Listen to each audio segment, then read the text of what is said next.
Welcome back, everyone. Today, we're diving deep into a topic many of us can relate to: personal relationships and the idea of good luck in them. Have you ever felt like no matter how hard you try, you just don't seem to have that good fortune with people? Well, today's conversation is all about why some people seem to have an endless supply of helpful relationships and others struggle to get by. Absolutely. It's a fascinating question, isn't it? People often feel they're unlucky in relationships, especially when others seem to always have someone there for them, ready to help at the right time. But is this good luck really luck, or is it something else? Let's explore that today. Right. So one way we might look at the concept of good luck in relationships is if someone comes to your aid in times of need, like when you're struggling financially or emotionally. It's easy to see that as a sign of good fortune. But here's the twist. According to some thinkers, that might not really be good luck at all. It's more complex than that, don't you think? Definitely. It gets interesting when we consider that good fortune in relationships might not always come in the form of kindness or material help. For example, what if someone comes to scold you or give you a tough piece of advice when you're floundering? Could that be a form of good luck too? It sounds strange, but the idea here is that those uncomfortable moments might lead to real growth. Yeah, it's all about how you respond to those situations, right? If someone comes to correct you, it's not exactly easy to accept. But if you truly take that feedback to heart, you could learn something valuable about yourself. It's all about the perspective you take on the relationship. Exactly. And that brings us to an important point. If someone is always giving you material help, like money or food, without making you face your own shortcomings, are they really helping you? The argument is that this kind of help might actually be hindering your growth. You end up relying on others and never learn how to solve your own problems. That's a tough pill to swallow. If we just take from others without questioning why we need help in the first place, we miss out on a chance to understand why we're in that position. It's about the bigger picture. You don't grow by just receiving help. You grow by learning from the challenges you face. Right. And that's where the real good luck in relationships comes in.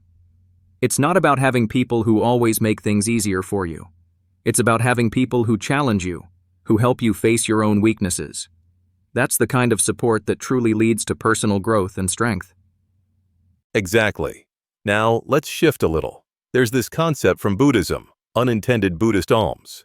It's the idea that when you help someone, you shouldn't even think about what you've done. At first glance, it sounds noble, but there's a deeper layer to this. Is it really helping, or is it a way to avoid confronting the true purpose of helping others? That's a great question. If you try to forget about helping someone, you might think you're being selfless. But in reality, you could be making it harder for yourself. If you give without thinking, you might end up needing help yourself. And worse, it could create negative consequences in your own life. Right? It's all about the intention behind the help. True help isn't about material offerings that make you feel good in the moment. It's about helping someone in a way that makes them self-sufficient, that challenges them to grow, even if it's uncomfortable. And here's where it gets tricky. The idea of helping in today's world has changed. In the past, people saw giving food or money as an act of kindness, but now it's more about helping people face the realities of their own lives. It's about offering real support, even if it means giving tough love. Exactly. We've moved from a society of material kindness to one where the focus is on moral and intellectual growth. Kindness is still important, but it's no longer just about comforting others. It's about helping them find the strength to overcome their own struggles. And that might not always feel good in the moment. No doubt. And that's why the people who truly help you are the ones who can give you that tough advice, who can shake you out of your comfort zone. They're the ones who really make you see the bigger picture, not just the immediate relief.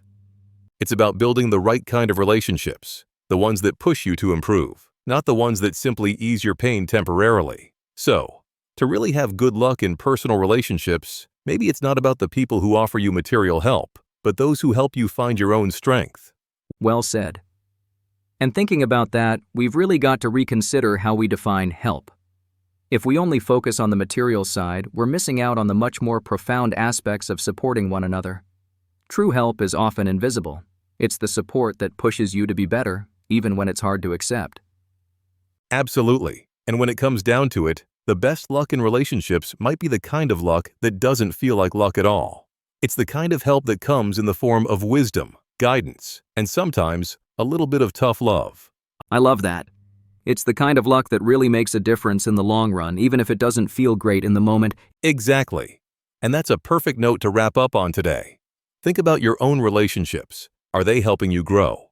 Are you allowing others to help you face the hard truths? That's the real good luck we should be looking for. And with that, we'll leave you all to ponder on the meaning of real help in your own lives. Thanks for tuning in today. See you next time.